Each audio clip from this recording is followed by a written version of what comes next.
Reda a 47 ans. Cela fait 15 ans qu'il vit dans la rue. Aujourd'hui, le plus dur de l'hiver est passé, mais son quotidien n'en est pas pour autant plus évident. Le plus dur dans la rue, je vais vous dire, c'est quoi? C'est même pas manger. Le plus dur, c'est que les gens, ils vous laissent pas dormir.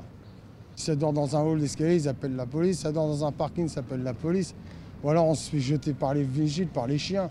Dans la rue, la mort frappe autant en hiver qu'en été. C'est pour rappeler cette réalité que le collectif des morts de la rue publie la liste des 480 personnes sans abri décédées en 2014. Dans ce faire-part, on a des noms, des prénoms, et puis on a des personnes sous X. Tout simplement parce qu'on n'a pas pu les identifier.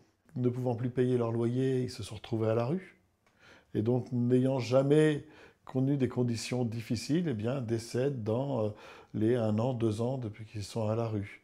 On a d'autres qui travaillent et qui sont contraints de vivre dans leur voiture, vivre dans des garages. 480 personnes dont la mort aurait pu être évitée pour le collectif qui appelle le gouvernement et les élus à se mobiliser.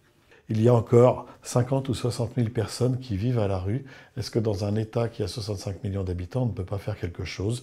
Ça veut dire qu'il y a des places d'hébergement à ouvrir, ça veut dire qu'il y a du logement à développer. Depuis le début de l'année, 72 décès de personnes vivant dans la rue ont été recensés.